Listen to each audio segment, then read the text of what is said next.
You're listening to Just Hit Play with your hosts, Peter and Nick Cabral. If you're tired of your stagnant, streamed music feed, then strap yourselves in for an intergenerational sonic journey through Peter and Nick's favourite songs. Welcome to episode 115 of Just Hit Play. I'm your host, Peter. With me is my co-host, Nick. Nick, how's it going? It's going well. It's going well. I've been busy and up to a lot since we last recorded. So yeah, life is pretty good right now. And it's snowing pretty good, if I'm not mistaken there.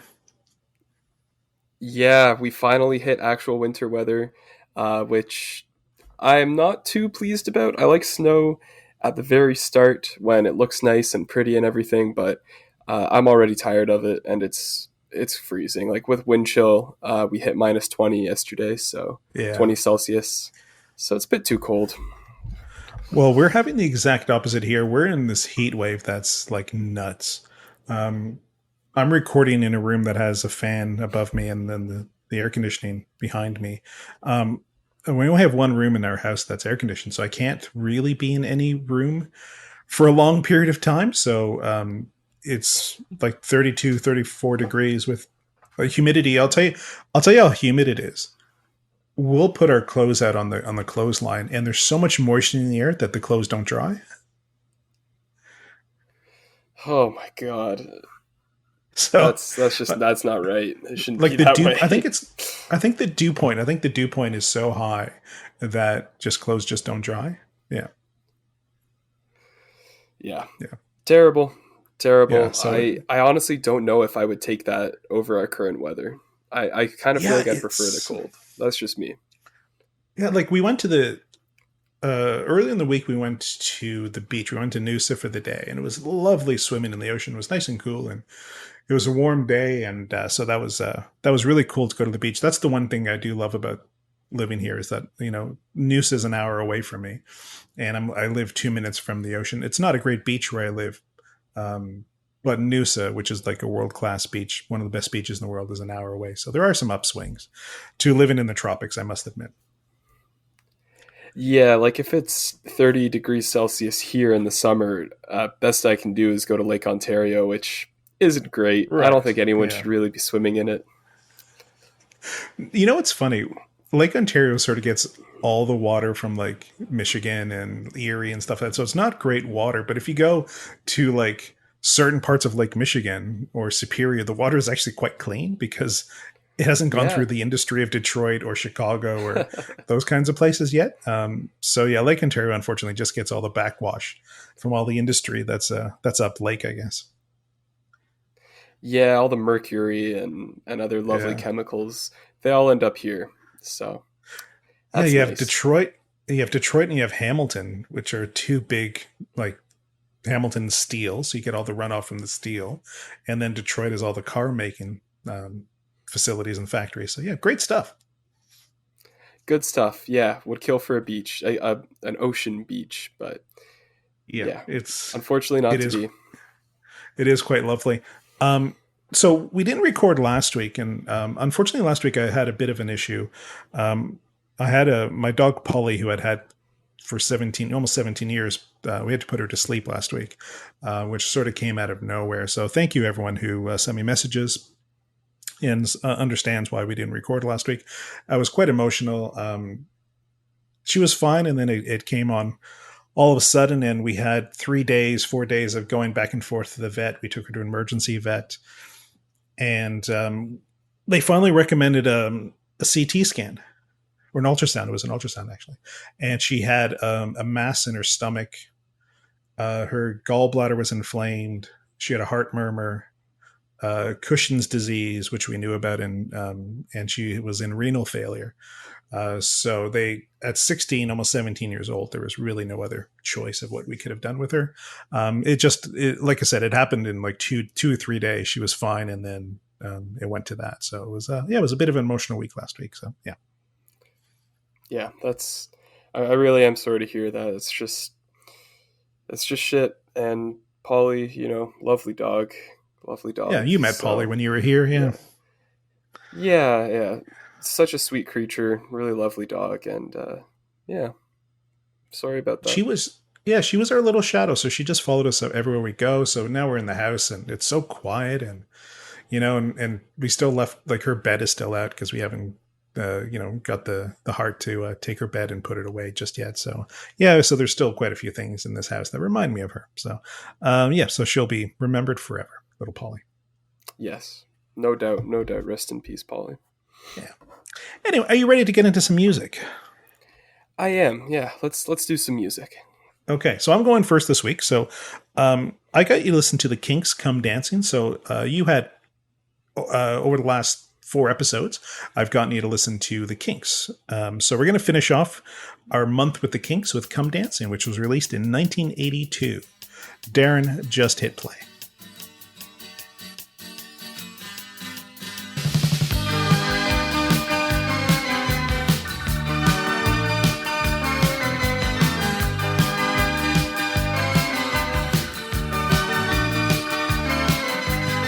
They put a parking lot on a piece of land where the supermarket used to stand.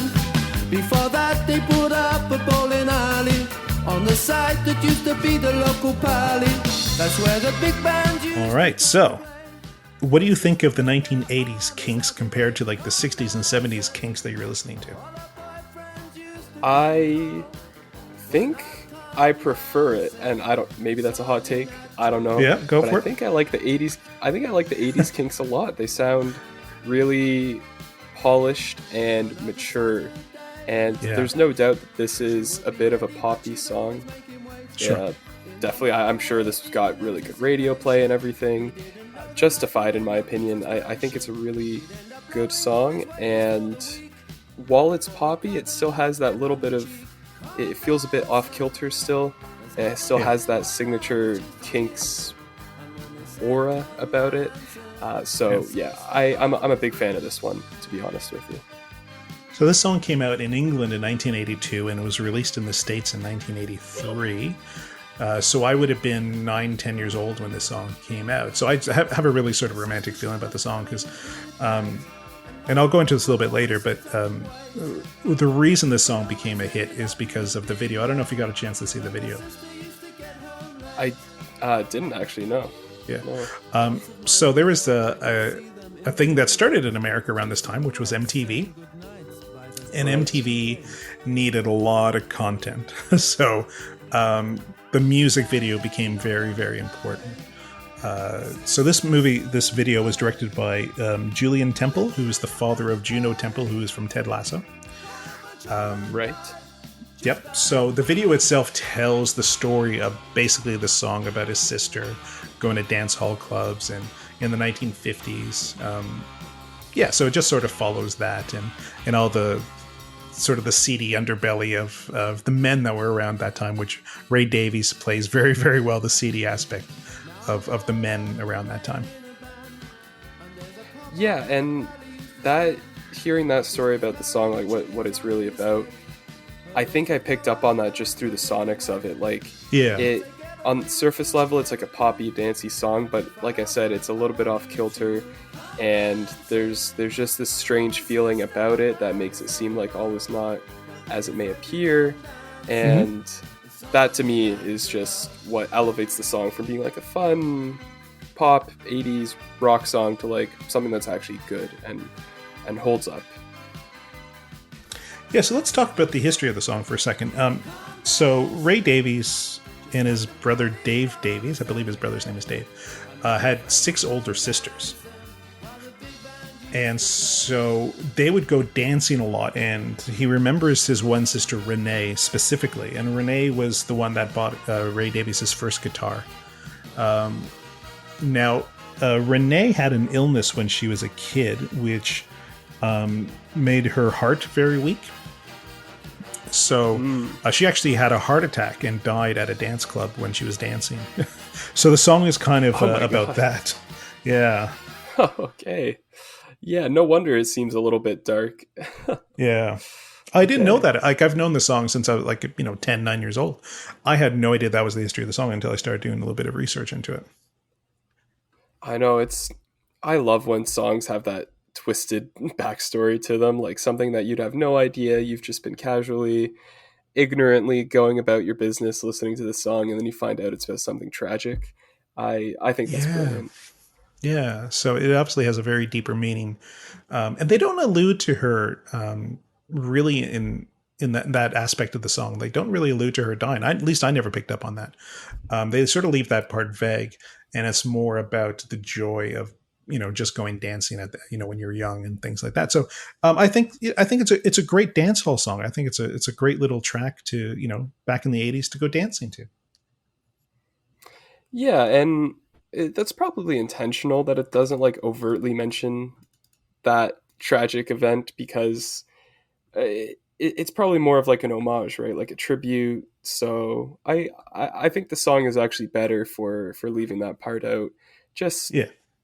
allow them to fondly remember this girl and what she liked to do. Mm. As I mentioned, the song was released in England in 1982, and it did nothing in England. It didn't chart. It wasn't a successful hit or anything like that. It wasn't until it got released in America in 1983 that it charted, and it went to number 6 in the American charts. And then subsequently, it went up the charts in England afterwards. It went up to number 12. So again, this is a great example of what the 80s was like. If you could break it on MTV, You were good. it really meant success. Like if we look at the biggest artist of the 1980s, Michael Jackson, if MTV wasn't around, I don't know if Michael Jackson would have had the success that he would have had, because when Thriller album came out and Beat It, and Thriller, the namesake of the song, the namesake of the album, was just on continuous rotation, and a lot of money started getting put into the music video. So it's really these kinds of things that helped break bands. So were the Kinks like still commercially relevant before this song came out, or was this sort of like a comeback for them almost? Yeah, it was definitely a comeback. They still had released albums that had done reasonably well, but this was their second biggest hit, probably behind Lola, in their careers. Now, it's probably not as fondly remembered as some of their earlier '60s and '70s stuff, but yeah, this definitely would have been one of their biggest hits. Okay, and like, did they have any hits after this? Like, were they able to keep up the Yeah. momentum from Come Dancing, or was it sort of like a one-off in Nothing. the '80s for them? Yeah, nothing like this. It would Come Dancing was probably their biggest hit up until now, I guess. Yeah.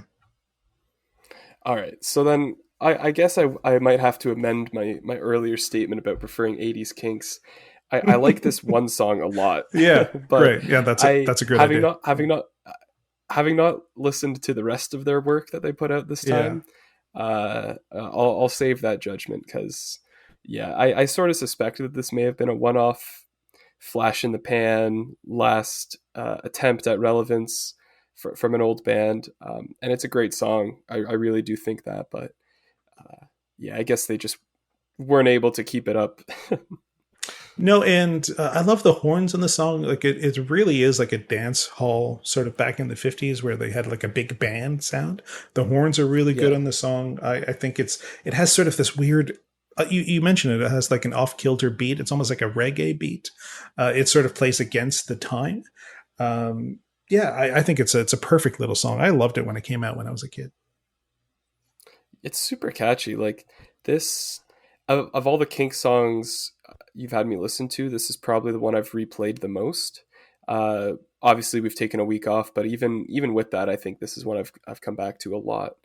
I think just because it's a catchy, poppy, maybe a bit more accessible song.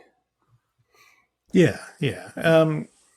Strangely, another thing I picked up on, or I learned as I was doing research in the song that I didn't know, was that they created a musical based on this song in England. In 1997, there was a musical called Come Dancing, which ran for almost 10 years, and it featured this song in the musical. And I guess it was about Renee's life, his older sister, and that sort of time period. And it had 3 other Kink songs included in it. So yeah, Ray Davies actually wrote a musical about this song that played on the London stage. Okay, that's actually really cool. Then good for them, because 10 years. Yeah. That's a solid amount of time for a musical to run. Like, it's no Lion King, but that's pretty good. No. It almost got remade again, but it sort of fell through. So yeah, it ran from 1997 to 2008, so more than 10 years. The musical was around. Nice. And I'm assuming it played in West End, like I'm thinking, shebang? yeah, I'm trying to. Premiered at the Theatre Royal Stratford East, so I guess it would have played in Stratford first. I don't know if it was a touring musical or if it just would have played in the one place. Yeah, but it ran for over 10 years. Fair enough. Yeah, good for them. Yeah. So yeah, I love this. I love doing this podcast because I learn so much about the songs that I loved that I really never looked into or didn't bother to look into. So it's really cool going back and doing retrospective of a lot of these tracks. Yeah, it's so nice to think about music critically, but with the purpose of talking about it on this podcast. Like, it really does add that extra element to all these songs that we individually love, but then we get to go a layer deeper, and I really enjoy that. I really do. And going back to the music video, it's funny how, because of MTV, music videos started to then have like more of a story element to it, because this song definitely has a story element to the video. Yeah, it's crazy how little instead of having music videos used to be like little vignettes promoting songs, then became little works of art by itself. And the music video was more important, if not as important, as how the song sounded, which completely changed music in the 80s. Yeah, a lot of the really early music videos I've watched were sort of just the band performing the song. Like, they'd find a stage somewhere and, like, exactly obviously decorate it a bit, but then it would just be the band performing it. And yeah, as you say, like with MTV and whatnot, music videos have evolved so much compared to where we are now. I mean, it's unfathomable. As far as I can remember, and if you're listening to this and you can think of a band after this, please educate me.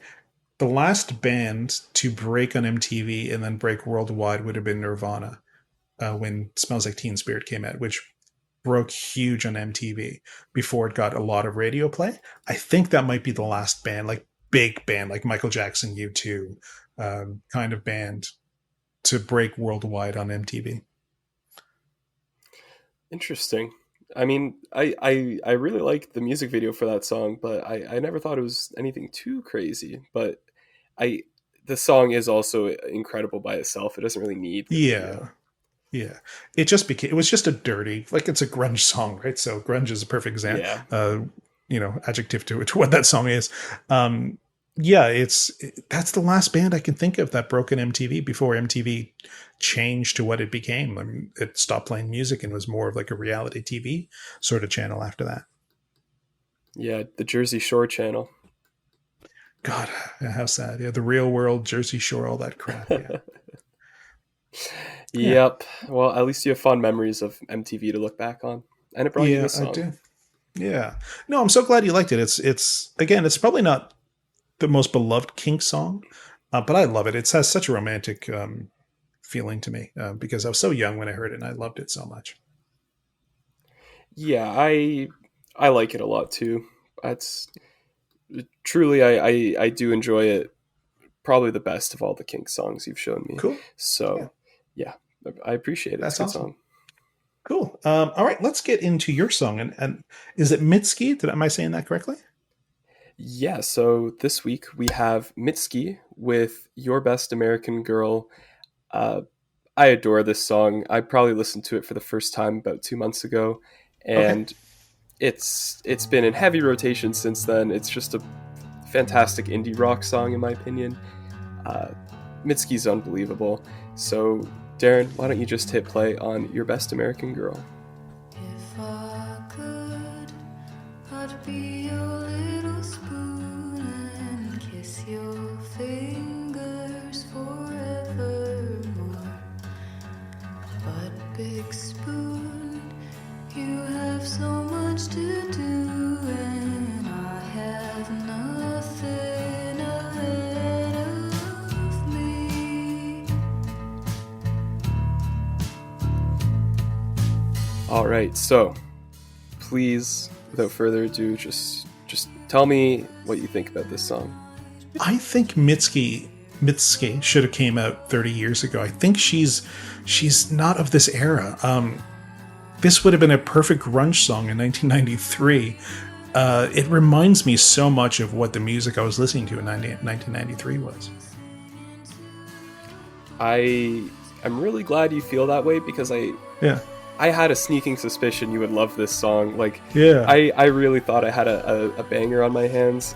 I'm glad it gave you that sort of feeling, because it's so raw and Yeah. just pure emotion in this song. It reminds me of three bands that I loved in the early 90s. There's a band called Belly that I really, really loved. There's another band called Veruca Salt that had some really big hits. And there's another artist called Liz Phair that really reminds me of this song. She had a really like folky but grungy aspect to her music. And so I don't know if Mitski parents, if she raided her parents' record collection, or if she's just a fan of early 90s sort of folk grunge. But yeah, that's, and not knowing any of her other music, the only song I know of this woman is this one. That's the three artists that it reminded me of. Yeah, I don't know too much what her influences are, like as she stated, but I think all of her music is really, like I said, it's so much emotion put into the song, and she lets the sonics reflect everything she's feeling about it, like the longing, the heartache, the like anger, fury, it's the angst, like it's so viscerally displayed in the music, and that's probably why it feels like grunge to you. It feels like those bands. You know, it's funny. This is definitely a young person's song, and I'll tell you what I mean by that. As a person who went through heartache and depression and anxiety and happiness and love and all that kind of stuff, especially in my early 20s, this is the kind of stuff that I was listening to. Now, as a man in his 50s, I was thinking the other day, just to go show you how mindsets change, that I knew someone that was around during the American Civil War. You know? And actually you did too. Yeah, You met someone who would have known someone in the American Civil War. That is insane to think about. Yeah. That's crazy. So you Wow. you were a baby. You don't remember, but there's a photograph of your great grandmother holding you as a baby, and she was born in 1904, and her grandparents would have been alive during Abraham Lincoln time. Damn. Yeah. All right. Fair enough. So that's the kind of shit that I think crazy. about now. I don't think about heartache or like I'm not very emotional as I used to be. It's funny. This is definitely a young person's song, and you feel everything, and everything is so raw, and your nerves are raw. So yeah, it's so interesting how this is how I saw myself in the 90s, but not anymore. Yeah, and it's I totally do understand that. Like, I guess as you get older, you're just not so worried about the same things that you are anymore.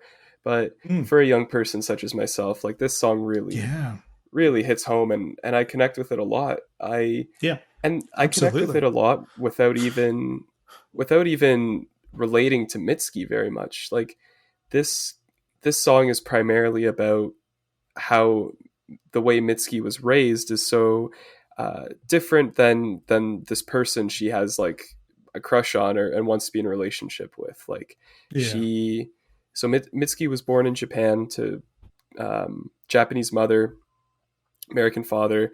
Her dad traveled all over. He worked for the State Department, U.S. State Department. Right. So yeah, she was born and raised in Japan and moved to America later, slightly later in life when she was a kid, but retains those Japanese cultural ties, was raised in a Japanese household. So the whole song is really just about feeling like this person she wants to be with, she's not good enough for them because of the way she was brought up, and how she wishes she could change herself in order to fit that mold that she thinks this person wants. I cannot relate to that at all. Yep. But somehow the song still just strikes such an emotional chord with me, and I think that's the mark of great music. I kind of picked up on what you were saying because obviously the song title is Your Best American Girl. And obviously I watched the video and she's not, as you mentioned, she's Japanese descent. So I totally understood where she was coming from, how she wants to fit in and be that atypical American girl. Probably when she was growing up, it's when you're growing up, it's a very confusing time and you don't want to stand out too much because of fear of being made fun of and all that kind of stuff. So I totally, without knowing it, I kind of instinctively picked up on that. Yeah, and the other aspect is Mitski was 25 when this was recorded and released. So only 2 years older than me, very close in age. Yeah. So yeah, I think I can relate to the young person's song still. I think the other thing I like about this song is that it's only 2.5 minutes. I don't think it could be a song that could be around for 5-6 minutes. I think, while there is some really great dynamic shifts in the song, especially at the beginning where it starts off as like a folk song and it gets a little bit harder as the grunge guitar sort of comes in. I'm glad it's only 2.5 minutes too. I completely agree. It doesn't overstay its welcome, and the short length really makes it easy to replay it a lot, which is something I tend to do. Like when I hear the song once, it's not enough. I usually listen to it like 2 or 3 times in a row, because the way that the song climaxes in the middle is just so incredible to me. I love songs like this that have a structure like this and that sound like this. The second I heard it happen on my first listen, I knew I was going to fall in love with it. And that's exactly what happened. So you said you've been listening to the song for a few months. How did you come to it? Do you remember? Yes, I do remember. I was on TikTok one morning and one came up. It was an interview with Paul Mescal. Are you familiar with Paul Mescal? Yep. The actor, isn't it? The actor? Yeah, from Normal People, which, side note, I just watched the show Normal People over the course of 2 days, and my God, is incredible. What a show. I've read the book before. I've read the book. Book's amazing, but the show is also quite good. So recommend Normal People, great show. But cool. Paul Mescal, they asked him, like, it was like an interview with MTV, I think, ironically, and they were like asking him about his favorite artist, and they said, "We know you've said in the past that Mitski is your favorite artist. Why is that?" And he said, "Anyone who's watching this clip right now who hasn't heard Your Best American Girl and My Love All Mine by Mitski, turn off the video and go listen to it right now." Cool. So I listened to both those songs, and once I finished Your Best American Girl, I listened to it another 6 times before listening to the whole album that it was off of. Yeah. That brings up a good point. We obviously on this podcast, we talk a lot about music, but, stop the podcast and listen to the songs, go and play the songs that we're talking about. That's the whole point of this thing. We want to introduce, people of my generation to Mitski, and we want to introduce the Kinks to people of your generation. So please go and listen to this music. That's the point of the podcast. I can't stress that enough. Music, we're only here because of the music. So yeah, go and listen to these bands and these artists. Yeah, if you haven't heard Your Best American Girl by Mitski, swipe up, close the podcast app, go to your music app, type it in, listen to it another time, and then maybe another for good measure, and just make sure you come back and keep listening to us. And finish the episode, because there's still a lot of stuff to go to we need to talk about. Yeah. Finish the episode, because I'm about to tell you a great quote from none other than Iggy Pop, your favorite. Yep, go for it. So in 2018, Iggy Pop was doing he was hosting a radio show on BBC 6, where he got to do a radio set. And right before he played this song, he said, "This young woman is really, really, really incredible. She can do whatever she wants. She's going places, and she's probably the most advanced American songwriter that I know. Her name's Mitski." High Yeah. praise. Yeah, like I said earlier, she's 30 years too late. I think she would have been a star if this song would have come out in the 90s.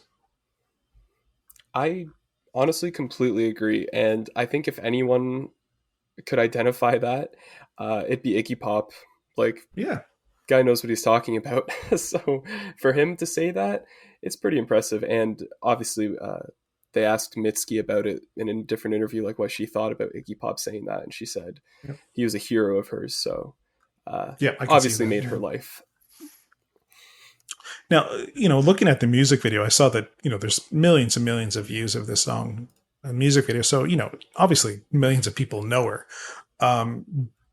But definitely there was a lot more money in the 90s for artists, especially this kind of artist, than there is now. The 90s was this weird time when everyone was buying CDs. So everyone was repurchasing stuff that they already had. So everyone stopped listening to vinyl and rebought everything they had on vinyl on CD. So record companies literally made double the money without making new music. So there was so much money in the 90s for music that this is when she should have been releasing the song. Yeah, couldn't agree more. And it's funny you mentioned that because I started The Sopranos the other day. I've never seen it before. And in the first episode, he brings his mother like a CD player and a bunch of CDs, and he's like, "Ma, it's the CDs, it's the new thing. Like they're remaking all your favorites. They're putting them all out on CDs now." And that also made me think, like, wow, they're probably raking it in. All these So companies much money. just Yeah. making CDs of the old stuff. Yeah, so much money was being made in the 90s, and music videos got more elaborate, production got more elaborate. There was bands that would be signed for millions and millions of dollars that never even released music. That was just on prospect, and they just disappeared, right? So, hoping there would be the next big thing. They could throw money at bands like that because there was so much money to go around. That is not how it is today. Yeah, no, it's really not. But luckily, for Mitski at least, she's doing very well for herself. She's having quite an incredible career. Like, I wouldn't say she's mainstream or pop by any means, but she's just bubbling under. Cool. And that's probably the space she wants to be in as well, where everything she's put out has been extremely well received. She's definitely doing very well for herself. And this song in particular, Your Best American Girl, Rolling Stone named it the 16th best song of the 2010s. So awesome. She's definitely getting awesome. the recognition she deserves. Yeah, no, it's definitely a throwback. So it was lovely to listen to such a throwback song. Good. Well, I'm really glad you enjoyed, because as I've said, I'm obsessed with this song, and I thought you would be too. Yeah, cool. No, thank you for that.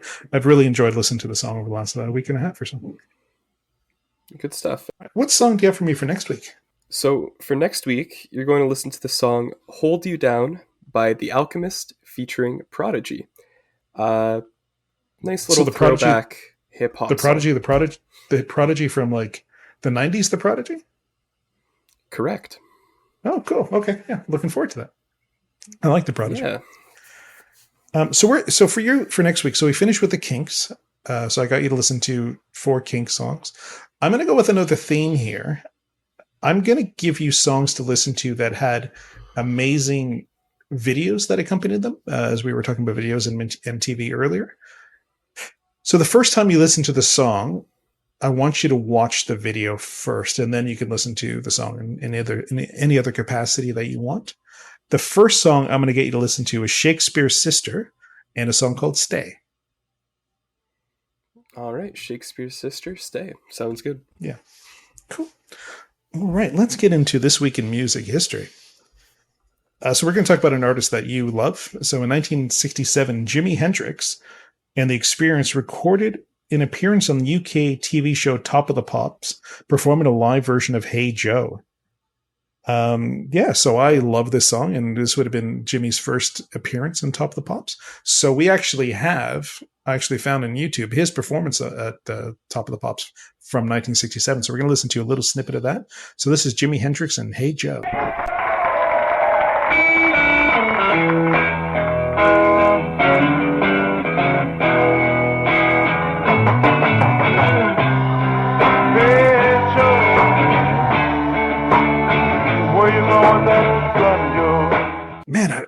love Jimi Hendrix so much. He was such an icon. Me too. I have nothing but love and adoration for Jimi Hendrix and his music. Yeah. That's a guy that if I had a time machine, I'd go back and see live. There's have you ever heard the Eric Clapton and Jimi Hendrix story? That sounds familiar, and I might once you start telling it. So Jimmy was visiting London, and Eric Clapton was playing a show, and the record company or the Jimi Hendrix manager convinced Eric Clapton to let Jimi Hendrix perform on stage with him. And so Jimmy got up and started playing the guitar, and Eric Clapton left the stage pissed off at how good Jimi Hendrix was.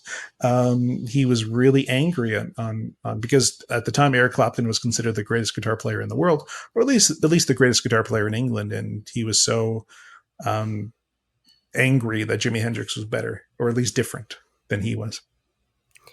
Yeah, the record label set Eric Clapton up there. They set him up for failure. I think Jimi Hendrix could probably outshine just about anybody at that time if he felt like it.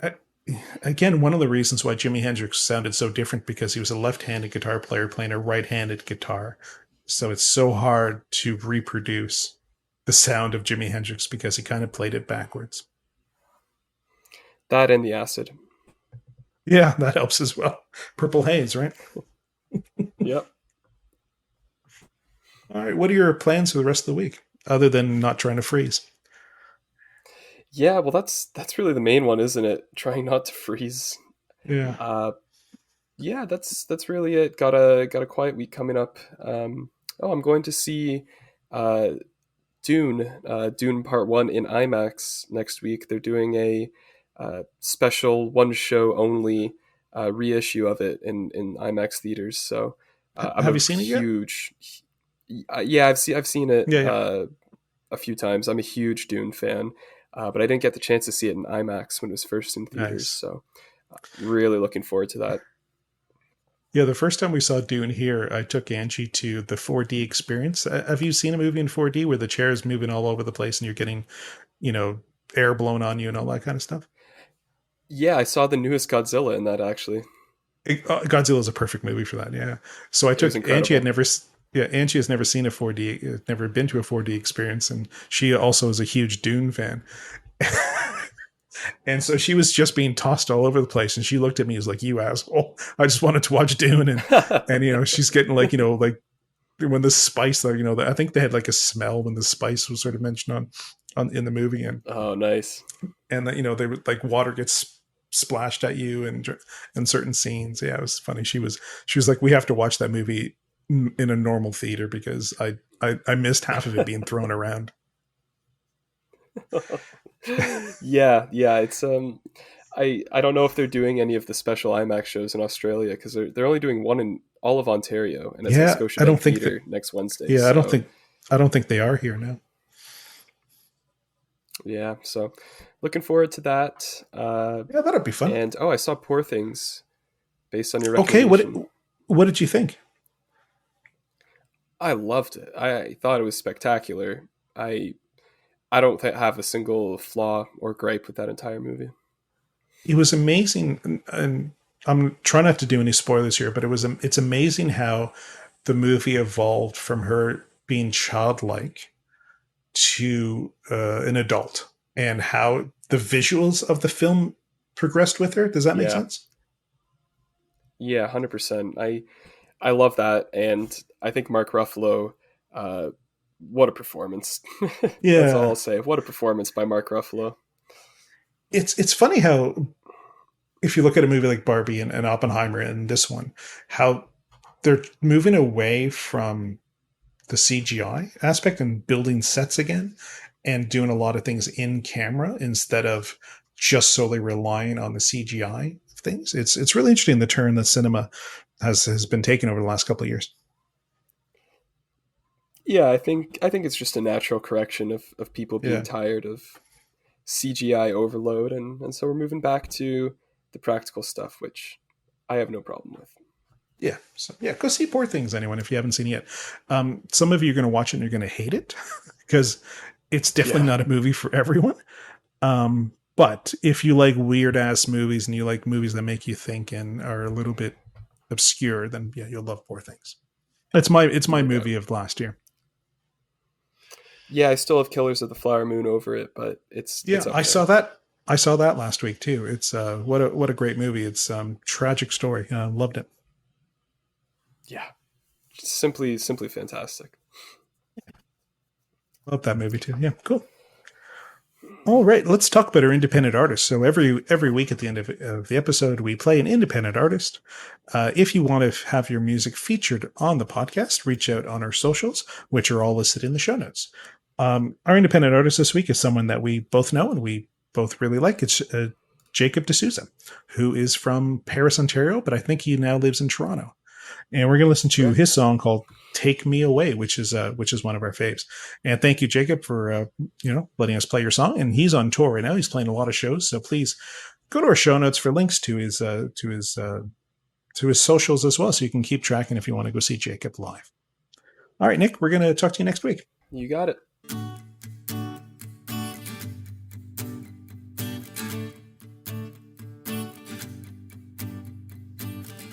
Got a lump in my throat.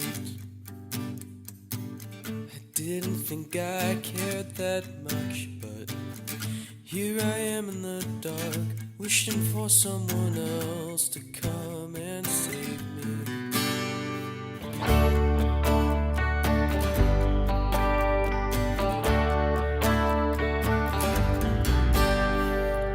I've got something on my mind, but I wouldn't dare speak up, 'cause I don't know what to say when I'm so terrified of how you'll react.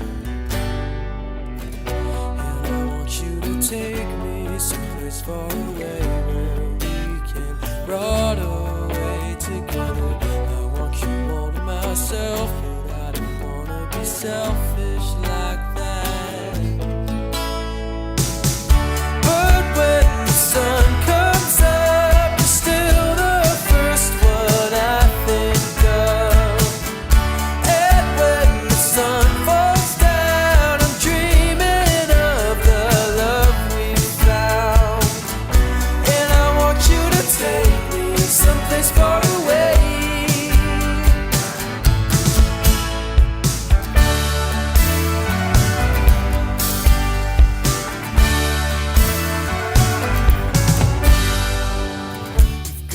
Under my skin, but I guess I made it easy. It's just so hard to ignore everything that you do when I'm so alone. And I'm going to take you someplace far away where we can disappear forever. We can't ignore the whole world, and I don't care what you think about us.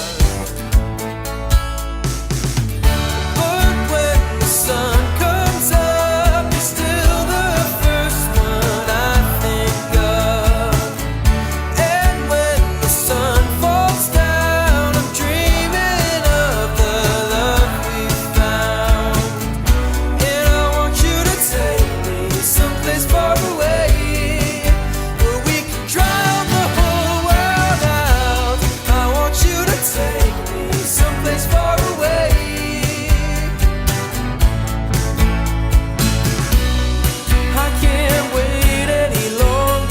Till I feel your arms around me. And I'm so scared of my life without you. I'm just dreaming that someday we'll live happily ever after. We'll be dancing in the rain.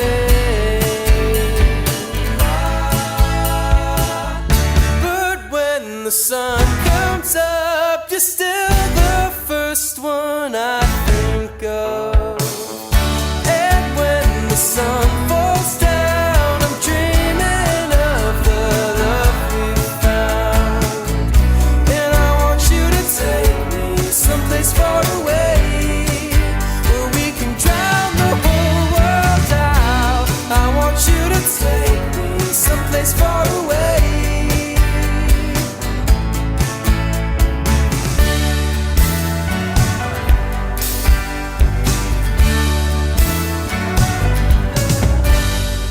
You've been listening to Just Hit Play. To contact your hosts, Peter and Nick, or to be featured on an episode as musical talent, email justhitplay7300@gmail.com.